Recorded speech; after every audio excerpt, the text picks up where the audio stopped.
Tengo el honor, el placer de presentar a Carolina Trivelli. Soy testigo de su gran calidad profesional, dado que he trabajado con ella al inicio del Ministerio de Desarrollo e Inclusión Social y por supuesto también de su calidad humana. Carolina es magíster en Economía Agraria por la Universidad de Penn State, es economista de la Universidad Católica, es actual investigadora principal del Instituto de Estudios Peruanos. Ha sido, como les dije, ministra de Desarrollo e Inclusión Social, la primera ministra cuando se creó el ministerio entre los años 2011 y 2013. Es consultora internacional, es miembro del directorio de diversos grupos y además es una reconocida tiene una reconocida trayectoria en opinión respecto del sector de desarrollo e inclusión social en Perú. Bueno, Carolina nos va a presentar el caso peruano de la formación del Ministerio de Desarrollo e Inclusión Social en el 2011 y sin más, Carolina, te cedo el paso para que nos cuentes la historia de Perú.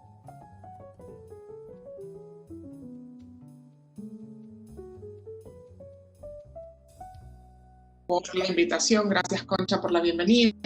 En realidad lo que quiero contarles es muy brevemente cómo aparece y cómo se definen los lineamientos principales de lo que es hoy día el MIDIS y quizás al final contarles un poquito algunas características y qué cosas se han mantenido de este ministerio. Voy a compartir mi pantalla para poder contarles con un poquito más de orden y no tomar tiempo de más. No vemos mi pantalla. Aquí. Úrsula, no veo mi pantalla, no sé por qué no vemos. Pero nosotros estamos viendo que dice Starting Share Content. Ah, ya, ok. Ya está. Aquí estamos. A ver, lo que quiero contarles es cómo se puso en marcha el ministerio y algunas características de la apuesta por la creación de este ministerio con estas características que Úrsula ha resaltado, que es efectivamente un ministerio que tiene como dos pisos en simultáneo, ¿no? Un rol coordinador, normativo, propositivo, de liderar políticas y un rol de implementador, de efectivamente implementar programas sociales. Un breve repaso de algunos antecedentes que no son menores porque la creación de una nueva institucionalidad exige mirar con detenimiento el contexto y de dónde se viene. En el caso peruano, se crea el ministerio en un momento en que ya veníamos con una tasa decreciente de pobreza muy importante. La pobreza cayó mucho en los últimos 15 años debido a muchísimos años de sostenido y alto crecimiento, pero complementado con un conjunto de políticas públicas que permitieron que ese crecimiento fuera, en el buen sentido de la palabra, un crecimiento pro-pobre. Sin embargo, ya en el año 2010 se notaba el agotamiento de la confianza excesiva en que solo el crecimiento iba a resolver los problemas y se reconocían un conjunto de brechas que no se estaban cerrando, sobre todo para los grupos más vulnerables de la población. Lo segundo es que la creación del MIDIS en el año 2011 viene como consecuencia de un conjunto de estrategias previas para enfrentar el desafío de erradicar la pobreza. En el año 2004 se da la estrategia de superación de la pobreza extrema, en la cual se le pide a los sectores del poder ejecutivo, del gobierno nacional, que digan cómo aportan a la reducción de la pobreza extrema. Y eso fue como un muy buen primer ejercicio para reconocer la necesidad de estos enfoques más intersectoriales e intergubernamentales, pero con poco resultado efectivo, porque cada uno dijo lo que hacía y todo el mundo siguió haciendo lo mismo. No había una autoridad que lograra articular esos esfuerzos y dar indicaciones. Pero eso fue una lección muy, muy importante. Luego se comienzan a crear nuevos programas sociales en el camino, pero cada uno en su propia lógica, ¿no? Como autocontenidos, y no necesariamente con una lógica de conjunto. ¿no? Esa es una segunda característica. Entonces, no había cómo articular esfuerzos y cómo movilizar esfuerzos que ya estaban en marcha. Se crean nuevos programas más bien autocontenidos con resultados propios, pero sin necesariamente eslabonamientos a otros programas.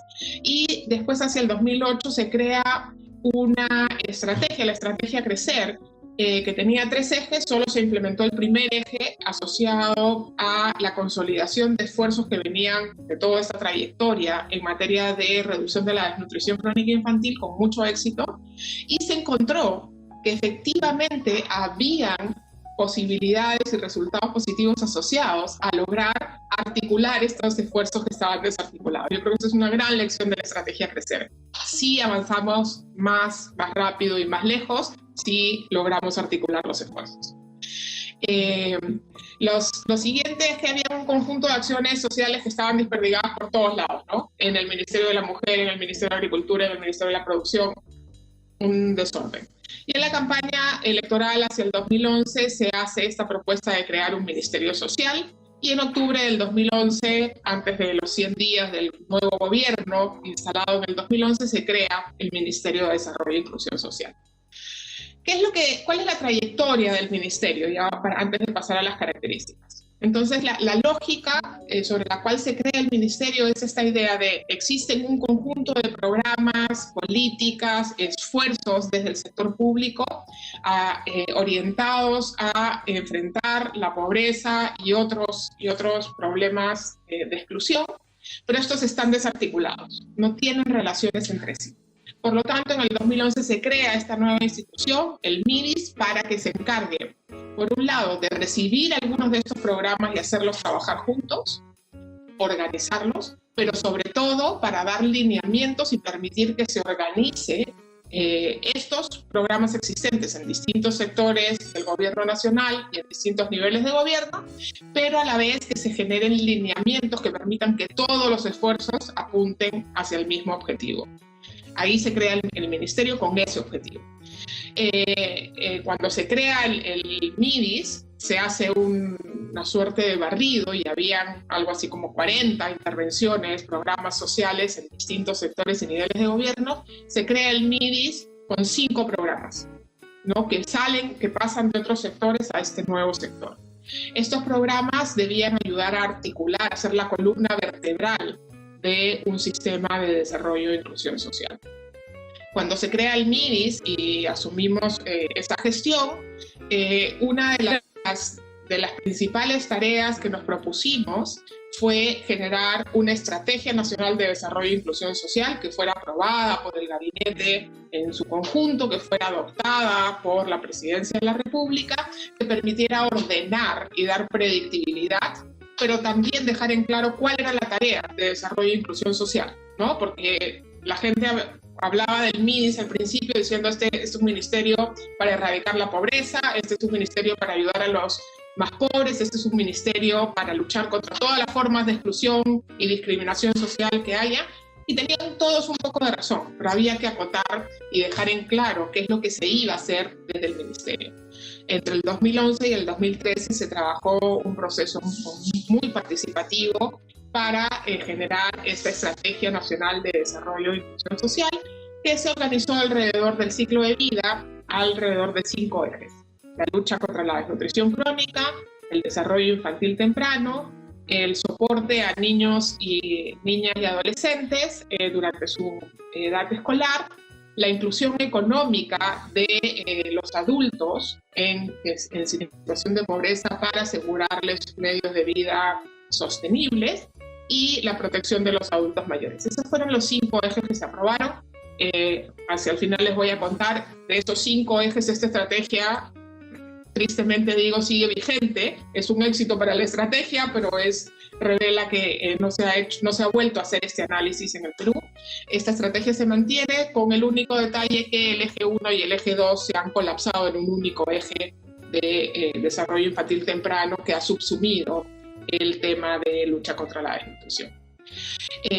Para cada uno de estos ejes, el Ministerio de Desarrollo e Inclusión Social contaba con un programa bandera ¿no? Asociado a cada uno de estos ejes, pero había muchos otros programas que quedaron en otros sectores o niveles de gobierno y que se articulaban a estos ejes.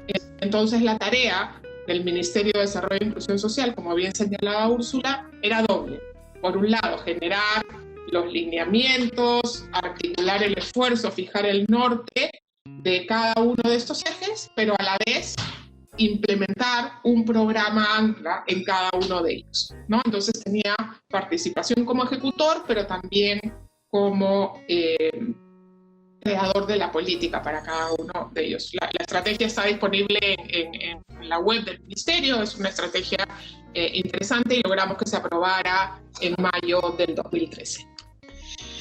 ¿Cuál es la estructura que se pensó y se ideó para este ministerio? Y esto es bien importante porque el ministerio, desde su creación, fue pensado para este doble rol. Por lo tanto, se hizo un viceministerio de políticas y evaluación, que era el encargado de generar la estrategia, las articulaciones, generar digámoslo así, el back office para que todos los programas implementados por el MIDIS o por cualquier otro sector o nivel de gobierno tuvieran los insumos correctos para poder llevar adelante su trabajo. Y un segundo viceministerio que se centró en la operación, es decir, en implementar programas que permitieran alimentar cada uno de los ejes incluidos en la estrategia.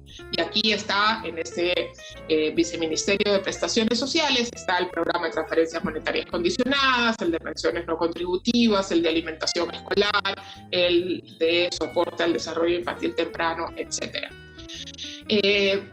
En el viceministerio más estratégico, el de políticas y evaluación, como les decía, habían, diría yo, 3 tareas centrales. Una, por supuesto, la identificación de las estrategias, ¿no? Y de los esfuerzos articuladores entre los distintos programas.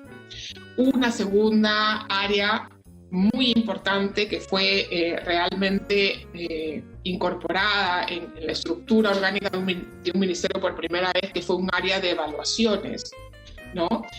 Con el compromiso de que toda intervención debía ser evaluada para ser mejorada o para tener evidencia suficiente que permitiera decir que ya no tenemos que hacer esa intervención, ¿no? Úrsula trabajó en liderando esa sección durante un buen tiempo. Y una tercera área que tiene que ver más con esto que les mencionaba como el back office, ¿no? Y esto tenía que ver con el sistema de focalización, lo que ustedes tienen como un registro de beneficiarios, un registro de usuarios de su sector, un conjunto de áreas encargadas de conocer a las personas con las que hay que trabajar, ¿no? Con quién interactuar, ¿no? Y nosotros usábamos mucho el lema de conocer para incluir, ¿no? Porque es muy difícil hacer estrategias efectivas de inclusión si uno no conoce bien las características del grupo que quiere incluir. En el lado de prestaciones era implementación de los programas sociales y con dos áreas de soporte interesantes. Una ligada a el aterrizaje territorial de estas prestaciones sociales, ¿no? Y a cómo lograr que en los distintos territorios se lograra una articulación de las distintas prestaciones sociales. Y un área también bastante innovadora relacionada a la calidad de las prestaciones sociales. Una de las cosas que no tenemos en el Perú todavía hoy consolidadas son unos estándares de calidad para las prestaciones sociales. Todavía en muchos de nuestros programas sociales seguimos viendo funcionarios que piensan que le hacen un favor a alguien, que están siendo generosos con alguien y no que tienen que atender a un usuario que tiene derechos, que tiene que cumplir y que sus programas tienen que cumplir un estándar de calidad, unos protocolos de atención, unos lineamientos que respeten la interculturalidad, las diferencias de género, etc. Entonces, esa es la estructura con la que se crea el ministerio. Inicialmente el ministerio no se le encarga el sistema de focalización. Se pensaba que era mejor cuando se crea el ministerio que el sistema de focalización, este registro de usuarios, estuviera fuera del aparato del ministerio para que el ministerio no fuera juez y parte, ¿no? No fuera cliente del usuario del sistema de focalización y a la vez responsable. Desgraciadamente, y aquí se los digo como una constatación práctica, sentido de realidad puro, no había dónde poner el sistema de focalización.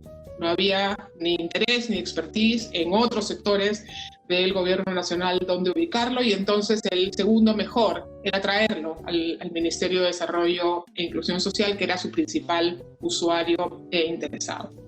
Y por supuesto se le asignó la rectoría en materia de inclusión social y se le encargó a este ministerio la implementación de programas temporales y focalizados, ¿no? El Ministerio de Desarrollo e Inclusión Social no es el rector de las políticas de infancia, es el rector de las intervenciones temporales y focalizadas para los niños y niñas que se encuentran en situación de pobreza, exclusión o alta vulnerabilidad, ¿no? Y eso debe enmarcarse en la rectoría de las políticas de infancia, igual para los adultos mayores, para las poblaciones vulnerables, etc.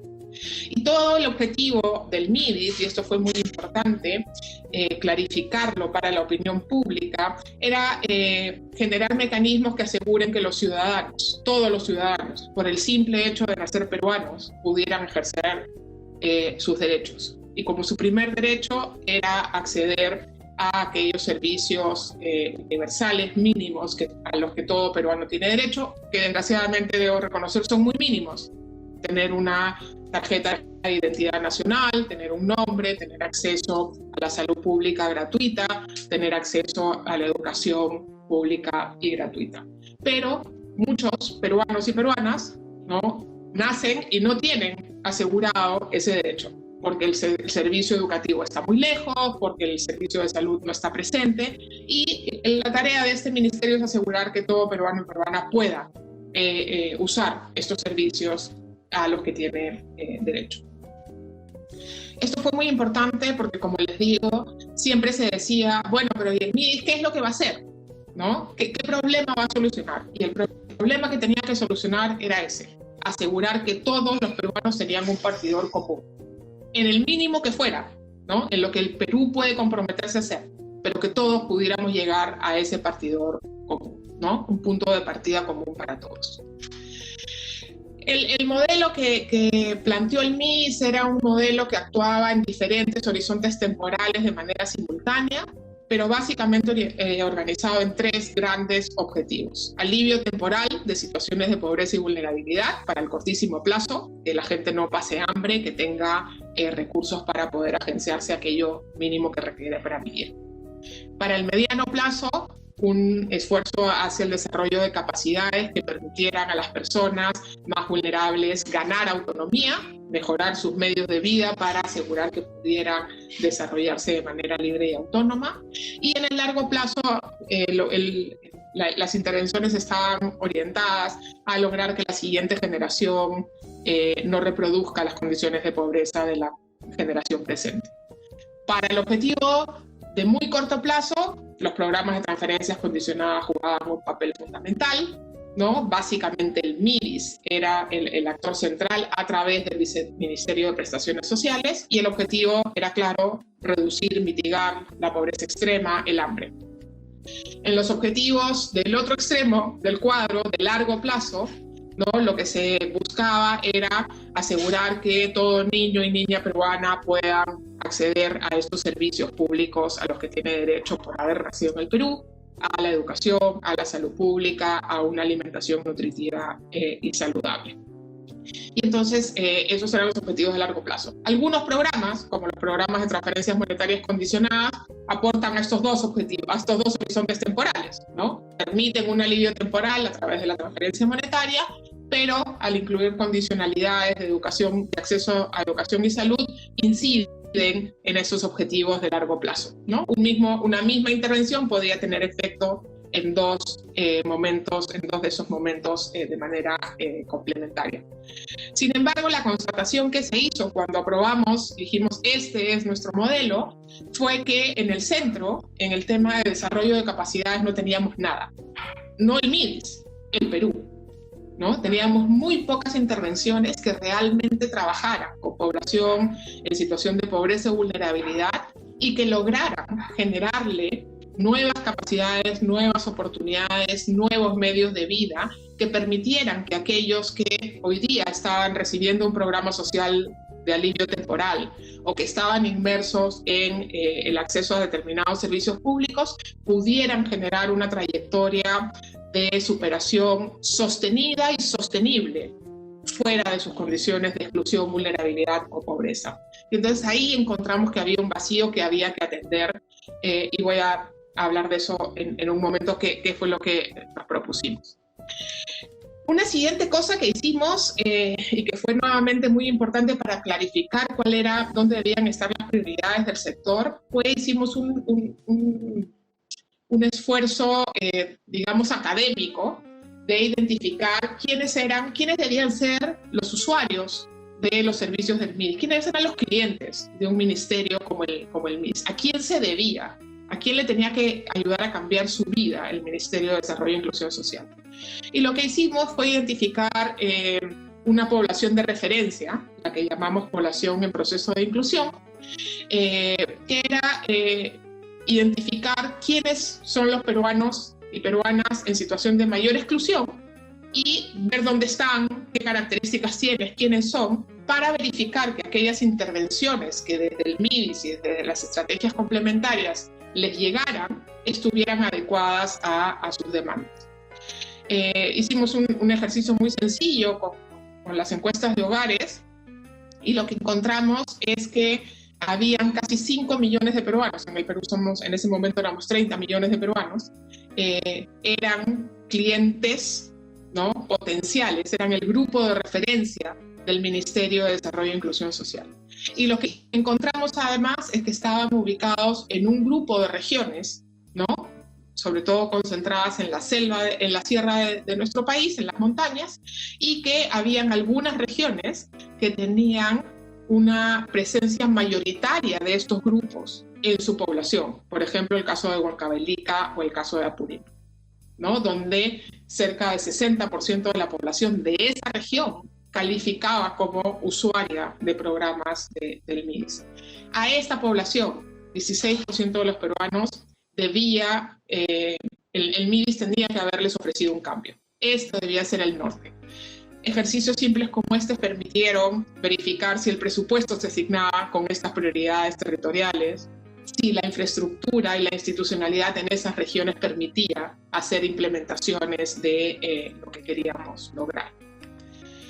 Y la otra cosa que hicimos fue ponernos objetivos claros, con indicadores verificables, no por nosotros, sino basados en la estadística nacional, que estuvieran disponibles tanto para el nivel nacional como para esta población de los 5 millones de peruanos y peruanas enfrentando mayor exclusión. ¿Por qué? Porque no se trata de reducir la pobreza, el indicador nacional, sino se trata sobre todo de acortar la brecha entre los que la están pasando peor, los que enfrentan las mayores exclusiones, y quienes están en la situación promedio nacional. Y entonces identificamos 6 indicadores, 2 relacionados a la dimensión de corto plazo, reducción de pobreza extrema y de la brecha de pobreza, 2 asociados a este desarrollo hacia el mediano plazo, asociado con la autonomía de las familias, y eso fueron el nivel de pobreza extrema con el ingreso que podían generar, que estaban generando las familias sin contar ninguna transferencia pública ni privada, y el acceso a un paquete mínimo de infraestructura. Una de las grandes constataciones que encontramos fue que mientras más excluido era el hogar con el que queríamos trabajar, su acceso a la infraestructura era parcial. El que tenía agua no tenía electricidad, el que tenía electricidad no tenía camino, el que tenía camino no tenía telecomunicaciones. Y lo que hace la diferencia para un hogar en situación de pobreza es tener acceso a un paquete mínimo de infraestructura. Y 2 indicadores adicionales asociados a los objetivos de largo plazo, que eran asistencia escolar de los niños de 3 a 5 años, que es la educación inicial, y los cambios en desnutrición crónica infantil. Entonces nos fijamos metas para el quinquenio en el cual se crea el MIDIS, y esas metas todavía se les da seguimiento, asociadas a el agregado, que al Perú le vaya mejor en estos 6 indicadores, pero sobre todo que la distancia entre los más excluidos y el Perú sea más chica, ¿no? Porque ese es en realidad el objetivo de inclusión. No me voy a detener, cumplimos algunos, no todos, pero ahí vamos avanzando y sirve como un semáforo para saber dónde deben estar nuestras prioridades. El MIDIS, a pesar de todo, es un ministerio pequeño, ¿no? A pesar de ser un ministerio creado con bastante convicción y con mucho respaldo político, el MIDIS representa algo así como el 3% del presupuesto nacional, ¿no? Todos los programas que se pueden considerar de inclusión social representan como el 9% del presupuesto nacional, y de este 9%, 3% lo maneja el MIDIS. Y esto está complementado por un gasto social importante que está concentrado, como tiene que ser, en la provisión de servicios universales, que son salud y educación. Algunas características que autoexigimos para el MIDIS era que todos los programas, todo el esfuerzo estuviera orientado a las prestaciones, y que todos los programas fueran evaluados, y que además el 90% de los programas estuvieran bajo el enfoque de presupuesto por resultados. Cuando se crea el MIDIS, solo uno de los 5 programas que tenía el MIDIS en ese momento era presupuesto por resultados. Hoy día todos los programas que están en el MIDIS son presupuesto por resultados. Eso le da algunas rigideces, pero también le da predictibilidad y seguridad y, por supuesto, una orientación a resultados. El presupuesto del MIDIS ha ido creciendo en los años. Cuando se crea el MIDIS eran como 3.000 millones de soles, hoy día es más o menos 5.000 millones de soles, ¿no? Pero todavía hay enormes brechas por cubrir. Si bien el objetivo que se autoimpuso el MIDIS era, en principio, reducir la subcobertura de sus programas, ¿no? Todavía hay programas con enormes brechas de subcobertura. El programa de desarrollo infantil temprano atiende probablemente a 25% de los niños que debería atender a nivel nacional, ¿no? Y eso tiene que cambiar en el tiempo. Sin embargo, el programa de pensiones no contributivas probablemente atiende al 90 o 95% de los adultos mayores en situación de pobreza extrema que deberían recibir el programa. Entonces, se ha ido avanzando en esa línea. Hay problemas de filtración, como en todos los programas sociales, pero bastante pequeños, básicamente porque, como vimos en la distribución regional de los usuarios del MIDIS, esos están concentrados en algunas regiones, entonces es relativamente sencillo permitirles evitar riesgos de filtraciones. Rápidamente, dos menciones, 2 temas finales que quiero tratar. Uno, muy importante contar con en este viceministerio de políticas, estrategia, evaluación, con la posibilidad de hacer pilotos, probar cosas nuevas, evaluar intervenciones acotadas que luego puedan convertirse en programas. Evaluar programas que están en marcha para plantear soluciones, ajustes, es muy importante. Esto no lo puede hacer solamente entes externos. Tiene que haber una capacidad interna en el ministerio para generar ideas, innovaciones, ajustes, pero también tiene que haber capacidad en el propio ministerio de adoptar esas recomendaciones, de hacer esos ajustes, de implementar las recomendaciones de las evaluaciones. Es un juego de 2 caras que hay que asegurar que suceda. Es la única forma en la cual la política pública en materia de protección social se mantiene al día y se va ajustando a las necesidades cambiantes de sus usuarios. Tengo la sensación que por la altísima rotación de autoridades en el caso del sector desarrollo e inclusión social de los últimos años en el Perú, esto se ha perdido. No hay ninguna capacidad de hacer esto más, porque cada 6 meses cambia la cabeza del ministerio, cambian los viceministros, se cambian los directores generales. Es muy difícil. Creo que ese es un tema que hay que tomar en cuenta. Y finalmente quiero contar en los minutos que me quedan un solo caso muy puntual, que es, voy a tomar el ejemplo del eje 4 de inclusión económica de la Estrategia Nacional de Desarrollo e Inclusión Social, para mostrarles el tipo de cosas que se hicieron en el marco de esta estrategia y que se pueden hacer como forma de organizar el esfuerzo orientado a lograr cambios en este eje, ¿no? Este era un eje tradicionalmente que no era parte de la protección social pura y dura, ¿no? Pero nosotros reconocimos que no teníamos ¿no? Actividades que permitieran a las personas generarse nuevas oportunidades, nuevos medios de vida, nuevas fuentes de ingreso para ganar autonomía, y decidimos implementar un conjunto de innovaciones a partir de lo que teníamos, pero también de lo que podíamos hacer. Y entonces en ese eje, en realidad no había nada, no había ningún programa productivo en el ministerio. Yo creo firmemente que los ministerios de desarrollo social tienen que incluir un componente de inclusión económica, inclusión productiva en sus actividades, porque eso es lo que genera sostenibilidad a buena parte de los esfuerzos. Y había esta discusión de si esto quería decir graduación o no. A mí la palabra graduación no me gusta nada, no, prefiero irme con el tema de inclusión económica. Y lo que se hizo en este eje fue implementar 3 innovaciones, y es meter un programa de inclusión económica y productiva, originalmente se llamaba de graduación, un esfuerzo de promoción de acceso a estos paquetes de infraestructura básica y un esfuerzo de introducir inclusión financiera en las prestaciones sociales, ¿no? Y el modelo causal, el modelo operativo era muy sencillo. Teníamos un programa de transferencias monetarias condicionadas que podíamos complementar con un conjunto de intervenciones para lograr empoderamiento, empleabilidad, inclusión financiera y desarrollo productivo, generación de ingresos. Y que esto, unido a la existencia de un conjunto de servicios sociales, bienes públicos, pero también bienes privados, pudiera permitirle a las familias rentabilizar sus activos, generarse una creciente dotación de activos y con ello potenciar sus capacidades generadoras de ingresos para con ello lograr una mayor autonomía y una inserción en esta ruta hacia la superación de pobreza de manera sostenida y sostenible.